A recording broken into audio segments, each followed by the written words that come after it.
face, and known that when the first numbing shock wore off, his emotion would turn to rage. He had just expected it to take longer. "Have you seen him?" he asked the sentry again, this time more sharply.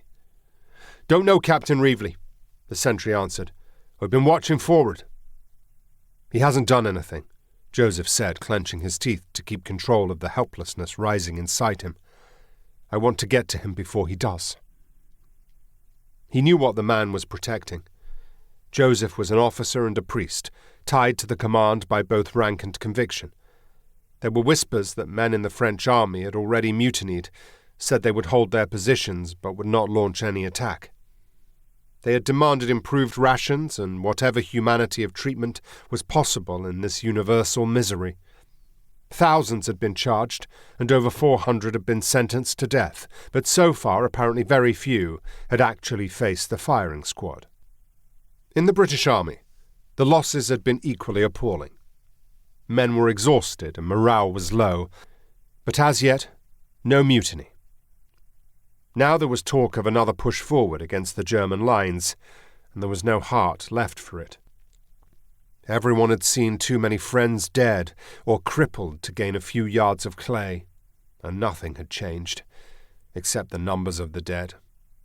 The sentry's sympathies were with the men, and he was afraid. "Please," Joseph said urgently. "His brother was killed, and he's in a bad way. I need to find him." "And tell him what?" the sentry said raspingly, turning at last to face Joseph. "That there's a God up there who loves us, and it'll turn out all right in the end." His voice was raw with misery. Joseph had not expressed that sentiment in a long time. Certainly such words were no help. Young men of 19 or 20, who had been sent out to die in a hell those at home could not even imagine, didn't want to be told by a priest almost twice their age, who had at least had a chance at life, that God loved them in spite of every evidence to the contrary. "I just want to prevent him from doing something stupid before he's had time to think," he said aloud. "I know his mother. I'd like to get one son back to her." The sentry didn't answer. He turned back to face over the parapet again. The sky was fading into a soft, bright peach trailed across by a wisp of scarlet cloud, still burning in the sun. There were a few naked trees in railway wood to the west, silhouetted black against the hot colour. More ahead over the German lines, beyond Glencorse and Polygon Woods. That was the direction toward which they'd mount the attack.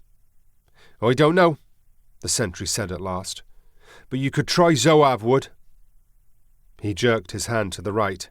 "There's one or two decent places over there you could sit by yourself, if that's what you wanted." "Thank you." Joseph moved on quickly. Ahead of him he heard rats' feet scraping along the boards. The trenches were full of them, millions scavenging among the unburied dead. Men went out at night, Joseph often among them, and brought back the bodies, the living first, then what dead they could. He passed the dugouts off to the side where stretchers and extra first aid supplies were kept, although each man was supposed to carry with him at least the basics to stanch a wound. It was getting dark, and occasionally star shells burst above, briefly lighting the mud with a yellow-white glare, leaving men in momentary blindness afterward. He still didn't know what he was going to say to Snowy when he found him. Perhaps there was nothing more he could do than be there, sit with him in the long agonized silence. Snowy probably wouldn't ask him the impossible questions. He had ceased to imagine there were any answers, and certainly none that Joseph knew. Snowy was over 20, a veteran. Most of these boys coming out now had been taken from the schoolroom. When they were broken and dying, it was their mothers they called for, not God. Out here, what was there to say to God? Joseph wasn't sure how many people believed in such a being anymore, or thought that if he was there, then he was just as helpless as everyone else. The trench walls were deep here, the sides firmly riveted with wood. He passed a couple of men squatting on their heels over a Dixie can of tea. "Seen Snowy none?"